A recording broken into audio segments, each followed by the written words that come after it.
Bonjour mes amis de Moroni, bonjour mes amis des Comores, bonjour mes amis de l'Alliance. Je ne sais pas comment vous le dire, mais vous me manquez beaucoup. Depuis que je suis venu pour ce court séjour au mois de janvier dernier, travailler avec vous, depuis que j'ai découvert d'abord la beauté de cette île, avec le vert tropical de la végétation, avec le noir volcanique de la roche, avec l'océan, depuis que j'ai découvert aussi quelle hospitalité, quelle ouverture, quelle gentillesse j'ai rencontré à Moroni, eh ben, je me languis un petit peu et je reviendrai bien pour travailler avec vous. C'est pas pour demain, pour après-demain, j'espère. Mais en attendant, je suis très content de vous envoyer quelques réflexions, quelques petites capsules, quelques petites pastilles sur ce qu'on peut penser de la langue en ce moment. Allez, portez-vous bien et à bientôt. Ah, qu'est-ce que je viens de faire? Je viens de tousser dans mon coude. Je viens de tousser à la saignée du coude, à l'angle d'ailleurs du bras et de l'avant-bras. Je viens de faire ce qu'on appelle un geste barrière. Il y en a bien d'autres des gestes barrières. Ça peut consister par exemple à se moucher une seule fois dans un mouchoir jetable et à le jeter après.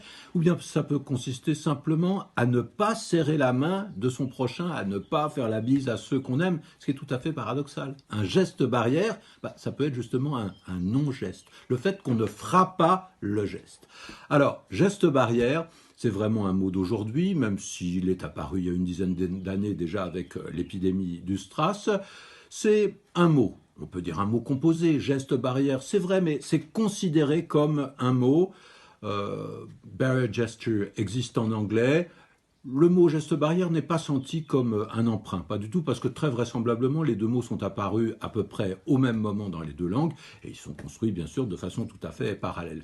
Alors, d'un point de vue grammatical, c'est ce qu'on appelle une apposition, geste barrière, et il est vrai que les deux mots sont juxtaposés, posés l'un à côté de l'autre, sans qu'il y ait de préposition, de mots de liaison. Et ça, on doit bien avouer que c'est une tendance morphologique qui est propre aux langues anglo-saxonnes et notamment à l'anglais.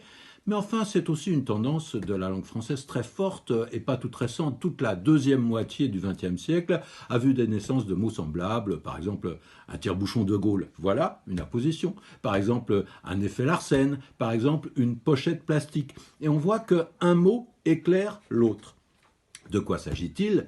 D'un geste barrière qui fait barrière, c'est-à-dire qui sert de barrière. On peut dire aussi un geste qui fait barrage, puisque l'expression existe. Un geste qui barre la route. Là encore, c'est une formulation qui est tout à fait fréquente en français.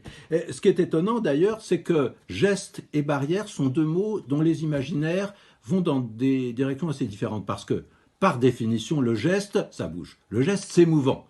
Alors que la barrière, c'est fixe. Et ça empêche par son immobilité qu'on puisse passer.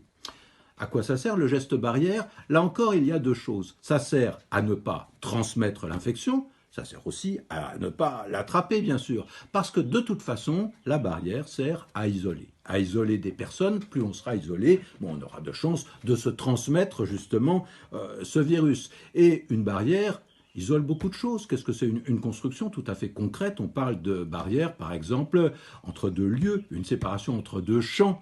Et si on parle de barrière entre deux champs, ça veut dire là c'est chez moi, là c'est chez toi.